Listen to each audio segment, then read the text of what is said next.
الحمد لله رب العالمين وبه نستعين ونصلي ونسلم على أشرف الأنبياء والمرسلين نبينا محمد وعلى آله وصحبه أجمعين. اللهم علمنا ما ينفعنا وانفعنا بما علمتنا وزدنا علما يا رب العالمين.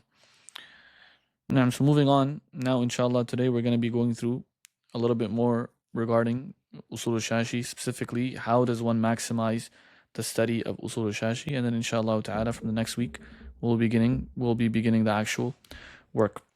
So how do you maximize the study of Uṣūl al-Shāshī? And by extension, this is advice regarding other sciences and other books and other disciplines as well, with these concepts that we're going to be discussing inshallah ta'ala today. The first and most important point is clarify your objective with the text.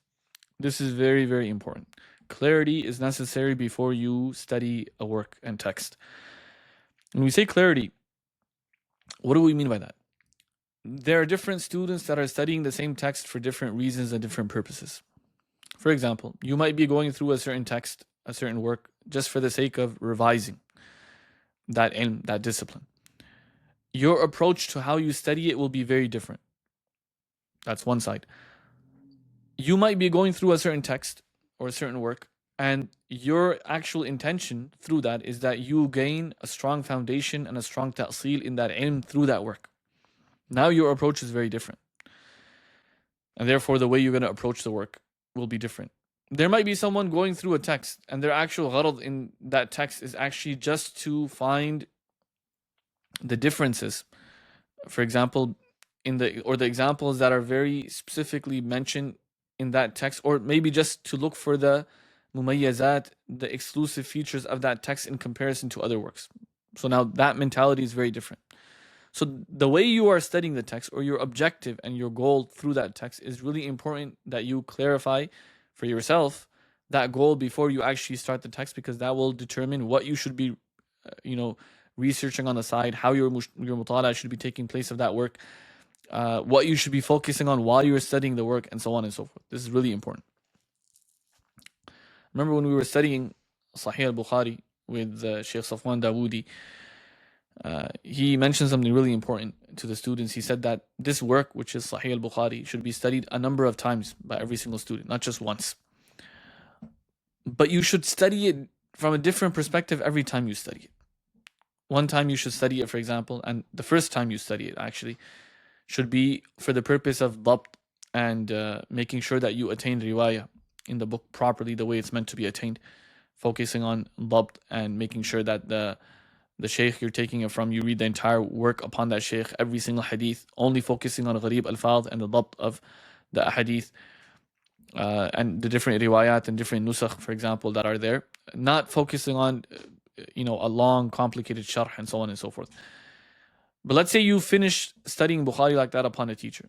Now the second time you study Bukhari, let's say even if you study it with a teacher who's a bit of a lesser, for example, in terms of riwayah, but now your focus becomes different. Your focus maybe, for example, with that teacher might be from a fiqhi perspective, like going through the masail fiqhiyyah and understanding the fiqh and the ijtihad of Imam al-Bukhari rahimahullah ta'ala in comparison to the madahib, and maybe trying to extract and derive usul that Imam Bukhari rahimahullah ta'ala uses from a fiqhi perspective. That's a very different approach.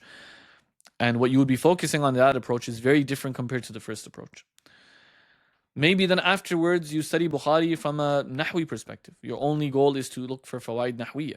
And there are scholars that have done this in the past, like Ibn Malik rahimahullah ta'ala. He has an entire work that's compiled on this, the Mushkilat of Imam Bukhari, for example, from a nahwi perspective. How do we do tawjih of the i'rab of certain al-fadh and ahadith from a nahwi perspective?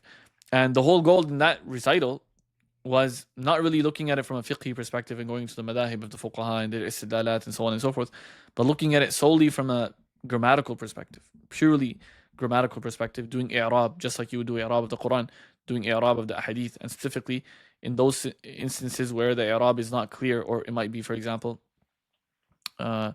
questionable, or there could be different awjuh of i'rab. That's one perspective. Then, for example, you might study Bukhari from a perspective of usul, like just trying to extract qawaid usuliyya from the ahadith that are mentioned in Bukhari. So Uṣūl al-Fiqh, for example, fi Sahih.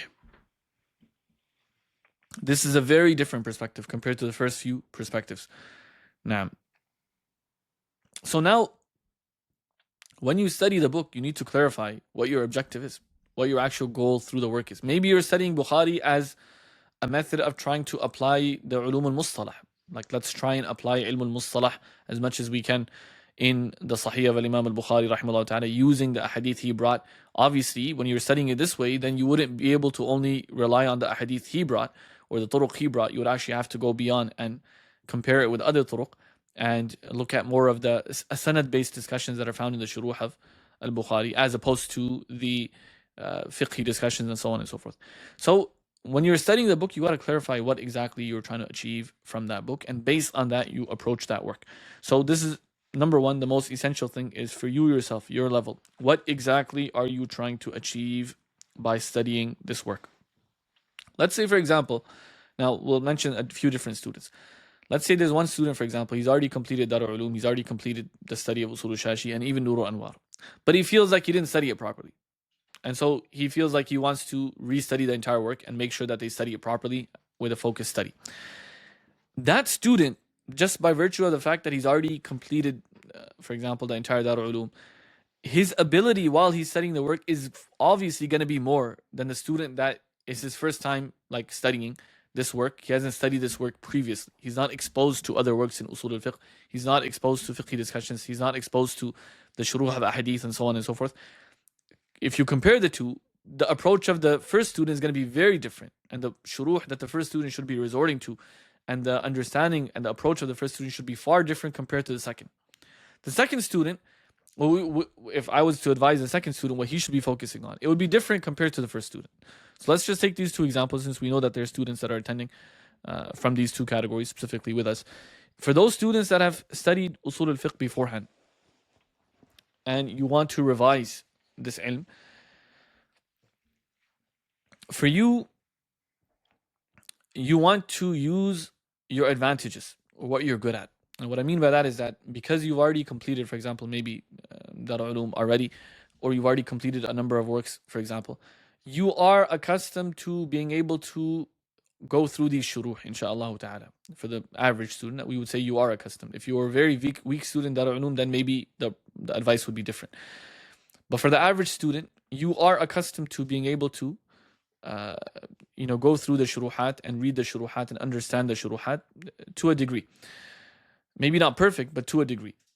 So we would say for those students, accessing the direct shuruh of Uṣūl al-Shāshī, especially the Arabic shuruh, like Fusul al-Hawashi and the Hawashi upon that, Ma'din al-Uṣūl, accessing the direct shuruh of this work, along with the other shuruh that are compiled upon the madrasa that stems from the Uṣūl of al-Bazdawi. So whether that's the Sharh of al-Bazdawi, like for example of Alauddin al-Bukhari, Kashf al-Asrar, or whether that is shuruh of Manar al-Anwar.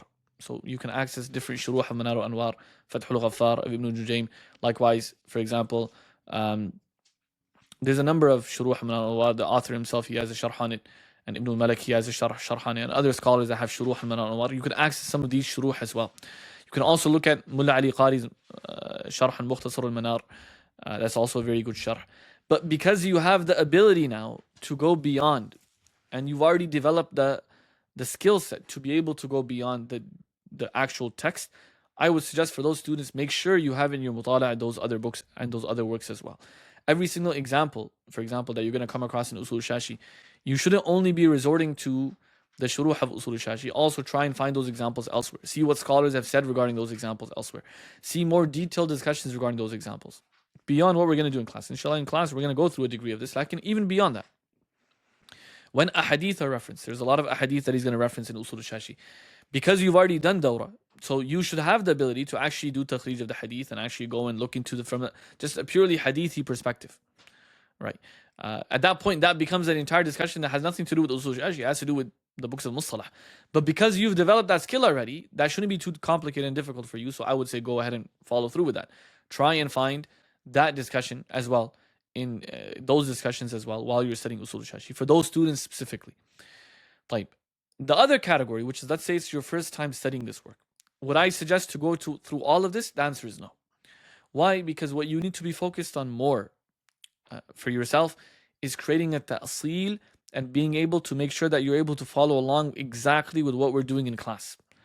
Okay, so for those students, I would suggest for them, as I mentioned, for the majority of you, alhamdulillah, you've already completed the Hanafi Usul level 1. But throughout the week, revise those entire discussions that we're going to have, inshallah ta'ala, in Uṣūl al-Shāshī. Revise those discussions in the Hanafi Usul level 1. And when you go through the recordings, just to get a revision in your mind regarding how this discussion is, the entire tasawwur of the mas'ala is there. So now when you come to Uṣūl al-Shāshī, instead of trying to redevelop or refresh your memory regarding the tasawwur of the mas'ala, you're able to go beyond that to the next step, which is, okay, let's just look at specifically this work, the definitions he selected. What are the quyūd, the muhtarazat that I mentioned, the definitions that he selected? How do they influence the mas'ala? And beyond the definitions, the examples that he's presenting us, how can we dissect these examples and see how closely these examples are correlated or connected with the mas'ala at hand? Instead of giving you tasawwur of the entire mas'ala. Yes, we'll briefly, inshallah ta'ala, in all the masail over here too, we're going to go through a brief tasawwur. But if you already have that tasawwur there beforehand and you've already refreshed your memory regarding it, this will only be adding on top of that, and you'll really see the benefit of being able to do that. Also, when it comes to the shuruh, for the students that are that are weaker in Arabic, for example, let's say it's their beginning times of going through these works, they're not too comfortable with being able to access the shuruh of Arabic. I would say don't access the shuruh of Arabic. Don't overwhelm yourself. For example, if you know you're just going to sit down, waste time with those books. Your free time, instead of accessing the shuruh of Arabic, like better your Arabic skills if you have time to better your Arabic skills. Why? Because that's a skill that becomes necessary throughout your entire journey of talab al-ilm, and it's going to affect you everywhere. Likewise, how would you approach the course? You would approach the course from the perspective that, okay, let me just make sure that I understand the concepts that are being taught in the dars by the teacher, and I understand those concepts completely. I don't need to go extra. I don't need to go beyond. I don't need to go into hadith related discussions and more complicated shuruh and more complicated things. Because if you do that, like the amount that you're benefiting, okay, is there. There might be a little bit of amount, but it's minimal compared to the time that you're spending. So our whole idea is you want to maximize the potential. You want to maximize the time that you have while you're studying. Make sure that you have a plan that will allow you to maximize what you're looking for in this process. Now, so this is really important. First, you have to clarify the objective that you are approaching the text with. Number 2, treat the work as a mukhtasar. Now, in the last lesson, we explained a very long, detailed discussion regarding how mukhtasarat are compiled and what the benefit of the mukhtasarat are, and also what the cons of the mukhtasarat are if you're using the mukhtasarat in order to attain ta'sil. So like all concise texts, this will contain subtle meanings and implicit points that require careful reflection beyond the surface wording. That is the way you're approaching the text. You're not approaching the text as a translation. If you translate the Mukhtasar of Uṣūl al-Shāshī, what you will understand is nothing. Because the meanings are not only in the words that he's mentioning, the meanings are beyond the words. Like the actual point he's trying to relay is beyond the exact words he's mentioning. Those points, those concepts are what you need to be able to digest, not just a basic surface level translation of the book. Yes, we provide, inshallah, we've already provided you guys with the book will be translated. There will be a translation there. But along with the translation, there's going to be a lot of extra things that are mentioned. And those extra things there, they become vital in the process of retaining the actual work and understanding the subtle meanings that the author, for example, is giving ishara towards. So again, in all of this, we would say what we mentioned in the last lesson, understanding the idea of how mukhtasarat are compiled and making sure that you're able to look for all of those supporting discussions that are necessary in order to understand this work. Now, for this level now, let's say, for example, you're treating this like a mukhtasar and you're in the beginning level. You're trying to really just engage in it from the very beginning phase. Over here, we say that there are other books that are compiled by mu'asirun. There's a lot of books that are compiled by mu'asirun, very recent scholars that are very good in this regard. The Arabic is easy to understand. It's not complicated Arabic to understand. That's number 1. Number 2, they elaborate far more with the examples compared to Uṣūl al-Shāshī also gives a lot of examples. But the problem is that the way the examples are presented, there's a little bit of ta'qeed. And that's the point of the teacher. We're going to go through these examples and really open them, inshallah. Lakin, what you can supplement before the class and even after the class is books like al-Mujaz fi Uṣūl al-Fiqh. That is a very good book in terms of by recent scholars that elaborates on everything and opens things up. Likewise, you have even beyond, I would say even beyond the Hanafi madrasa, like even if you didn't take the Hanafi school of thought, because real tasawwur of the mas'ala really will be aligned with the mutakallim usul of thought, or the mutakallim approach to usul al-fiqh. So for example, you have usul al-fiqh الذي لا يسع الفقيه جهله. This is a really good book. Very good book in the sense that the way that the masail are presented, it's very modern presentation. So you just have a mas'ala, this is the situation, these are the opinions, these are the proofs for the opinions, including the Hanafi opinion in that. So you're actually getting a prelude even before you enter into the Hanafi work, like how this mas'ala is in the minds of the average, usuli presentation, how this mas'ala is presented. And then you look at specifically the Hanafi work and how they tackle the mas'ala. So, and the Arabic is very easy in that work. Examples are very clear as well. So I would say use works like that to supplement what the mukhtasar will be leaving out. Inshallah, in class as well, we will do this. Like before the class comes in your mutala'a, don't go through the shuruh of Uṣūl al-Shāshī only. Go through, yes, if you're able to, you go through some of that too. But if you're not able to, then you also are able to go through these other books that we're mentioning, more books that are compiled by recent scholars, the mu'asirun, that are, the ibara is very easy. There's no ta'qeed, there's no ambiguity and convolutedness in the actual text of the work. This is also really beneficial and important. Like, now when it comes to like the students, for example, let's say your Arabic is not too strong and you want to use English shuruh of Uṣūl al-Shāshī or Urdu shuruh of Uṣūl al-Shāshī. Now, while I won't advise this, to develop a habit of this, why? Because in reality, ahbab, the language of ilm is Arabic. There is no other language of ilm. And there's different opinions regarding this. Like if you don't use Arabic as your primary medium of talabul ilm, then you're going to run into a lot of obstacles and you're limiting yourself. You are limiting yourself, and that's just the truth as I feel it. Wallahu a'lam. So yes, there could be knowledge in other languages that are presented, like in the actual medium of Islamic knowledge is only Arabic, and there's no other language that even comes close. So if you really want to access, like for example, all the scholars that recently wrote shuruh in Urdu or in English, in other languages, for example, of these books, like where did they get those shuruh from? They didn't make it up. They got it obviously from other books. They got it from previous books. Like, so you want to develop the skill that you can access the books that were the references for these scholars. And those are Arabic books. Those Arabic shuruh all exist. So talweeh exists. The hawashi of talweeh are all present, for example, right now. Musallam Thubut, all of its shuruh exists. At-Tahrir, its shuruh exists.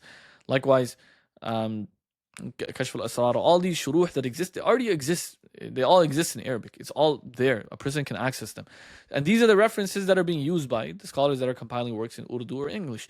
So you want to go to those works as well. You don't want to limit yourself, and just because you're weak in Arabic, yes, if you're weak, a little bit of practice. I'm not saying spend too much time with it, but a little bit of practice is necessary. But let's say it's too much of a jump for you, then yes, maybe you can also use these other shuruh, especially in the mutala period, which is during the week as you're building up, to understand the following discussion. You can use that as well. Like, number 3, I already explained this. As you study, supplement your reading with other works, in particular benefit from writings of more recent scholars that present a broader and more structured perspective, such as al-Mujaz fi Uṣūl al-Fiqh, and likewise, this is Shaykh Abdullah al-As'adi, and likewise, Uṣūl al-Fiqh alladhi la yas'al al-Fiqhiyyah jahlu, as I mentioned. Number 4, give special attention to thoroughly understanding the examples and engage with the objections and discussions presented in the shuruh. Really, really important, ahbab. When you are studying this work, okay, what will allow you to really understand the qa'idah usuliyah to the fullest extent?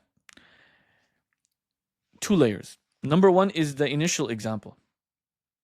How do you understand the qa'idah usuliyah? So number 1, the first layer is the initial example. That is going to give you a certain understanding of the qa'idah usuliyah. Then there's a second layer, which is contesting the example. What this means is, this initial example that is presented, let's look at the implications of that initial example. Does this example imply problems elsewhere? Yes or no? If yes, okay, these are the objections. These are the problems. These are the objections that it's implying. Number 1. Number 2, does this example truly fit the qa'idah that we're trying to explain? What are the objections against it truly fitting the qa'idah we're trying to explain? Like, the purpose of this, ahbab, the purpose of this is not that The purpose of this is not that we are trying to in any way assume that the author made a mistake in the examples he was presenting. That is not the gharad. The gharad over here is not considering the author wrong. That's not the point.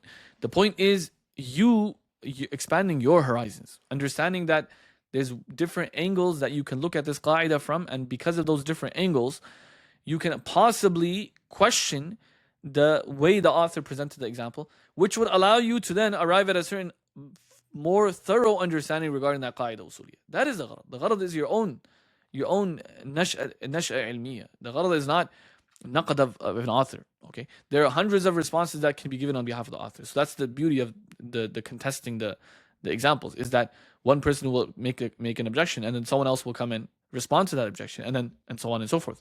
Okay, like you have a very similar effect taking place in the ilal and the ma'ani you study in fiqh. So for example, in Hidayah, when he says قول أبي حنيفة كذا and قول أبي يوسف كذا, وجه قول أبي حنيفة كذا, وجه قول أبي يوسف كذا, right? He gives you the wajh, the ma'na, the reason why, the illa, or the qiyas, for example, behind the qawl of Abu Yusuf and the qawl of Abu Hanifa rahimahullah. And he cross compares between these two, and he shows you're already developing this ability through Uṣūl al-Shāshī and your other works as well. So that's the whole point. The whole point is to develop this ability in the mind, and this is what's going to allow you to increase and or expand your horizons as a talib al-ilm in this regard. طيب. So when we say the examples, okay, we're not just saying understand the example, but then contest the example. When you do this double-layered approach, then you will truly digest the qawaid as they're meant to be digested, inshallah ta'ala, and you understand these qawaid from to a degree that you're able to apply them and you understand their implications. Ya salam. This is the most important point. Like, when do you truly become an usuli? When do you truly become someone who's mastered usul al-fiqh? When you have such a command where you're able to think like that. You're able to think from that perspective. Like, this is not by way of memorization, by the way. One time I was sitting with some students, and we got into these, like, when students study usul al-fiqh and they study fiqh a little bit more detail, they start using these terms. Like, they start recognizing these terms in their normal daily, speech and so on and so forth. So something will happen like, oh, this, because they understand the term, so they're using it. But there's a lot of students, they memorize the terms, but they don't really truly understand the proper application of it, so they misapply them. This happens often. So one time we were sitting with some students, and there was a debate that was going on, or a little bit of an argument back and forth, and they mentioned one of these terms, and I'm like, wait, hold on. Like, you understand you just misused the term. Like, what does the term actually mean? I'm like, what does the term actually mean? So now when you go, this is refining the understandings. So the point is not memorizing what is mafhum mukhalaf and just using mafhum mukhalaf in a place where mafhum mukhalaf is not actually occurring, because you misunderstood what mafhum mukhalaf meant. Or the point is not just memorizing the concept of al-aam qat'iyyu dalala and then trying to apply that somewhere else and misapplying it. The point is refining your understanding so you're applying it the way it's meant to be applied. This is very, very important. Beyond just basic understanding of the terms and basic translation of the terms, this is truly what creates, this is the difference, or this would be the differentiating factor between the elite, like the malakah fiqhiyyah, real malakah fiqhiyyah, real elite understanding of fiqh and these concepts, as opposed to just a surface level understanding. This is very, very important. And because these concepts are misapplied, then you have a lot of problems in fatawa and a lot of problems in ijtihad, especially in tatbiq upon nawazil, because the concepts, the usuli concepts, are being misapplied, the fiqhi concepts are being misapplied, the ma'ani are being misapplied, and simply because the training did not occur the way it's meant to occur in these alat, the ulum that are meant to be giving you the tools were not attained the way they're meant to be attained. So we say this helps. Examples, contesting examples. And you're going to see this inshallah ta'ala as we go through bi'idhnillahi ta'ala. Next point. Above all, prioritize true comprehension rather than limiting yourself to translation or memorization alone. This is very important as well. Yes, memorizing is good. Memorizing is not the end-all, be-all. Right? There's a lot of people that memorize, they have no idea what they're memorizing, or they don't truly understand. The actual comprehension isn't there. So we say this type of memorizing, like if someone memorizes a lot, but he doesn't truly have comprehension, what does he develop in his mind? He develops ghurur, he develops arrogance. And this idea of being dismissive, as if he understood something that nobody else understands. Okay. Whereas in reality, huwa la yafham, he doesn't actually understand. Okay. So comprehension requires ish. Comprehension requires training, just like everything else requires training. So the mind, in order for it to be able to pick up these subtle meanings and pick up these ambiguous concepts, it requires a lot of training. Just like everything else requires training. So just like the memory is a muscle in the mind, the ability for the mind to be able to decipher and pick up these subtle things, this is also ish. This is the sharpness of the mind also requires training. That training is meant to be done where? Especially in the ma'qudat. Specifically in the rational sciences, this is where you're training the sharpness of your mind, because you're able to understand these abstract concepts. Like the problem with the rational sciences or the rational concepts is that these concepts are abstract. You don't see it. Like let's say, for example, you're trying to develop or work on a machine, right? You see the machine, you see it physically, you see how the gears connect, you see how everything connects, and when you realize something is going wrong, then you can pinpoint, like eventually you can pinpoint exactly where the problem is happening because you see it. The problem with the rational science is that all of the concepts are abstract, meaning you don't see anything. There's nothing outwardly. There's nothing exists externally. It's all in the mind. And these concepts, because they're in the mind, you're not able to arrive at the detailed understanding of these concepts that would allow you to be able to decipher between the correct or the fallacies or so on and so forth that might occur within these concepts, unless you train your mind a lot. So the more training of the mind that takes place, the better you are and the more sharp you are. They mention this in the beginning when they teach mantiq. They say one of the ishkalat that are presented is that if the science of the rational sciences, which is the science of logic, for example, mantiq, is supposed to prevent you from arriving at logical fallacies through the process of your istidlal, then why is it the case that the uqala differ in so many things? So we say the science of mantiq gives you the tools, it doesn't give you practical application. The tools have to be used and you have to practice the applying of the tools again and again and again and again and again. And the more you refine it, the better you become at the application. That is what prevents you from making those mistakes in practical life. Okay, this is wisdom. This is also the whole concept of wisdom is a very similar thing. You have experiences result in you arriving at certain conclusions, but you reapply, retest. And with that, you evolve your comprehension and understanding. Like, next point, outline the major differences between the Hanafi and Shafi'i traditions in bullet points for ease of reference and later review. Now, every single student should outline the major differences. I'm not talking about the normal differences, the major differences. Let's say at the end of the book, you establish 15 to 20 major differences between these madahib, right? And this will just be small points, like a half a line. That's it. But like for example, العام قطعي الدلالة عند الحنفية ظني الدلالة عند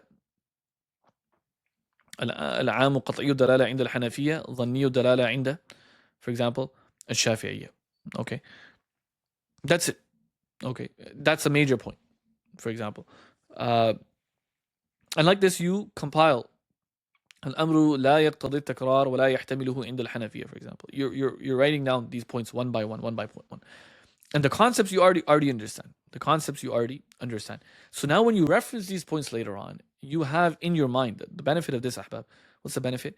You have in your mind the major components, the major framework of what defines the Hanafi school of thought and the major framework of what defines the Shafi'i school of thought. That develops in your mind a structure for these schools of thought that is very strong. So you have the major structure developed. Now the details of it you can develop, but everything else that you will read in that school of thought now will be understood through this major structure that you already developed in the mind. This is very, very important as well. At the beginning of your notes or study material, create a clear table of contents highlighting key topics and passages that may require deeper explanation or revisiting. Let's say you go through something in the book that's really interesting, that you know that you need to recall it or revise it later on. In the beginning of your work, let's say you have a physical work, on the first page, for example, first page is usually empty. On the first page, you make your own table of contents. You make your own fihrist. And in that fihrist, you write down, okay, this discussion was really important. Look it up later, page number this. Okay. Over here, he mentioned a really, really interesting point. Look it up later, page number this. Okay. This is something that you're going to require reference later. Look it up later, page number this. So you're creating your own table of contents. This is more to do with what benefits you and what you found in the book that was special, rather than, for example, what benefits other people. It doesn't matter about what other people put in that table of contents. And really interestingly, this table of contents will stay with you. And every single book that you study, another point in general for students of knowledge, don't study a book thinking I'm going to study it once and that's it. That's a very, what would I say? A wrong way of approaching ilm. These books are meant to be studied again and again and again and again and again. And you're meant to be going through them again and again and again. And every single time you go through it, you get a better and more refined understanding of the work. This is how ilm works. This is the essence of ilm. So you don't study one work and then that's it. I'm going to put it on the shelf and that's it. No more. Like I'm never going to study it again. You want to revise it. You want to go back to it again. Okay.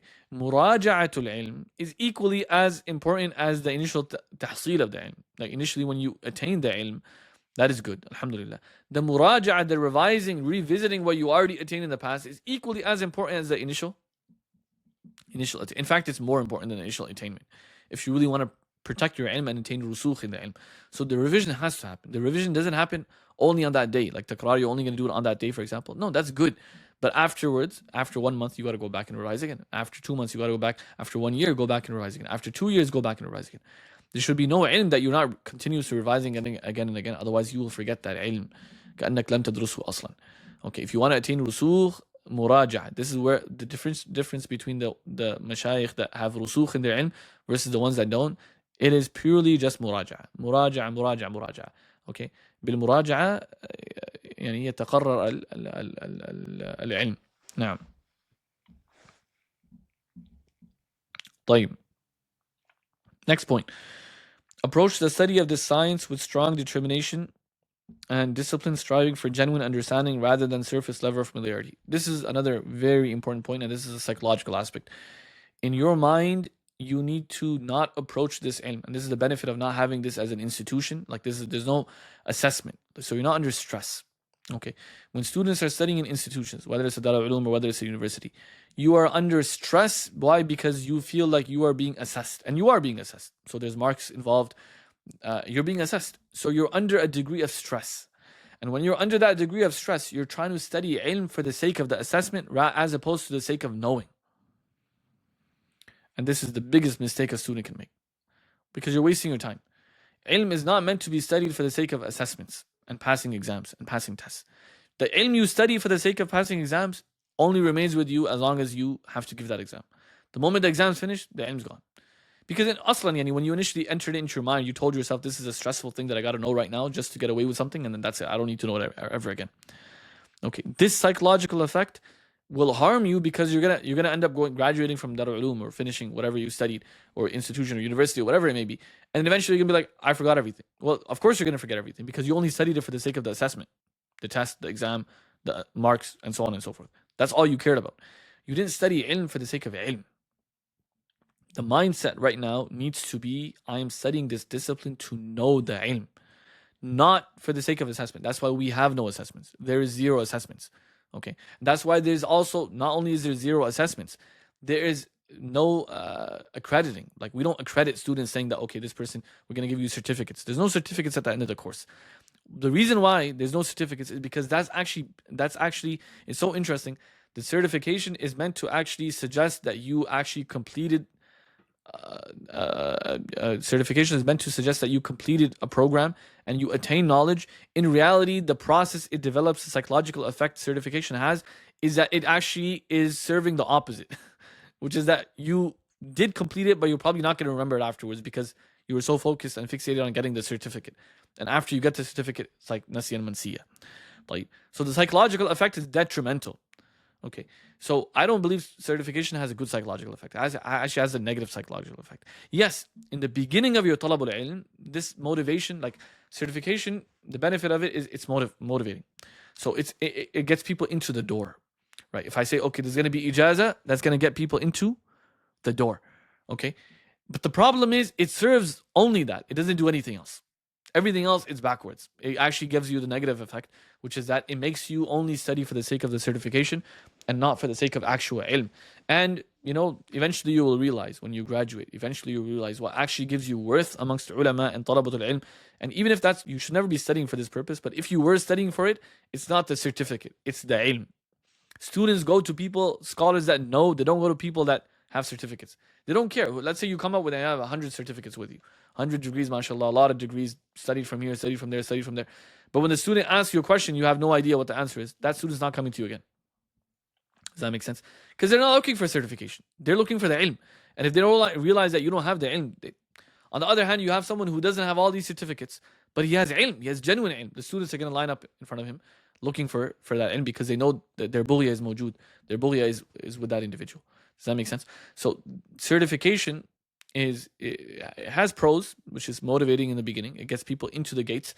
But it also has a lot of cons with it, and the cons are sometimes detrimental because of psychological effect it has on the mind, which is that the end goal for the student is not ma'rifah, it's not genuine knowing, it's not knowledge, it is certification. The moment he receives the paper, he doesn't care about the ilm, therefore the ilm is gone. If your end goal is ma'rifah, fi nafs al-amr, you're just trying to know, you're just trying to attain knowledge, you just want to know, if that becomes the end goal, you will never ever forget what you learned. Because you learned it for the sake of knowing it, not for the sake of passing an exam or passing or getting marks and so on and so forth. So the entire philosophy, inshallah ta'ala, will be completely different altogether. And this is also why, by the way, we don't have this process like in all of our courses. We don't have this idea that if you don't attend, we're going to kick you out. Or if you only, we don't want to cause stress to you in the process of your journey of ilm. Why? Because that stress causes obstacles. Okay? Until you study ilm, this is the truth, ahbab. Until you study ilm for the sake of knowing, genuine concern that you just want to know, that ilm is not going to stay with you. So that has to be developed in the student himself. This is not something a teacher can force into a student. It's not something we can get from a student either. It has to be developed in the student himself. Eventually, the more he sits with the ulama, the more he has good company with good talabatul ilm, you will develop the idea that I just want to know everything. Why? Because that's really what matters, knowing it. I just need to know it. When you develop that understanding, what's going to end up happening along with that is that then you're just going to go into this continuous search. You're going to zone into the seeking mentality. When you zone into the seeking mentality, then there's no turning back. Then inshallah ta'ala, there will never be turning back, because you will continue seeking, because you know that the conclusion that you're trying to achieve is far, far from where you are right now, and you'll continue in that path of talabul ilm, inshallah ta'ala. And you without anyone having to call you an alim, you yourself will become an alim. Okay, you'll just speak ilm as you speak. And the people around you will recognize that, inshallah ta'ala. So we say strong determination. What we mean by that is determination towards knowing the ilm, not studying for the sake of just getting through the book, right? Just getting finished, right? When you're under stress, that's what you just want to finish the task. If you're working, for example, under someone, you just want to finish the task and get away with it. Same thing with ilm. If you are only studying for the sake of passing, you just want to finish the task and get away with it. You have to change the psychological understanding to studying ilm for the sake of knowing. Last thing, after all of this, we would say, then commit to memorizing a manzuma such as Ibn Shihna's 100 line to help retain and recall the masail with greater ease. This is the cherry on the top. This is the real rusukh that's going to come in your ilm, which is that you committed to memory as well. So the fahm, but memorizing, so we say memorize. Memorizing is necessary, but memorizing comes along with fahm. Okay, memorizing without fahm is a big problem. And it develops ghurur, and there's a lot of students that have ghurur because of this, while they don't understand anything, but they feel like they understand because they've memorized. So they know the terms, but they don't know how to apply the terms. These are ma'qulat. This is not, you can learn the definition of mafhum mukhalafa. It doesn't mean you know how to apply it. It doesn't mean you recognize it when you see it. It doesn't mean you understand it when it's taking place. Okay, there's a big difference between that and simply memorizing the definition. Okay, you can memorize as many definitions as you want. It doesn't mean you actually understand the application of these terms. In these sciences, we're trying to develop the understanding of the application, not the memorizing. Memorizing comes after. That's like the cherry on the top. That's for the genius students that want to then, after they already understand how it's applied, then they memorize, and on top of that, inshallah ta'ala, they debate with those definitions, and they're able to recall the definitions whenever they want. And if they want, for example, enter into munadhara, if they enter into a discussion with someone else, they're able to recall those definitions and pinpoint them and outwardly say those definitions as well.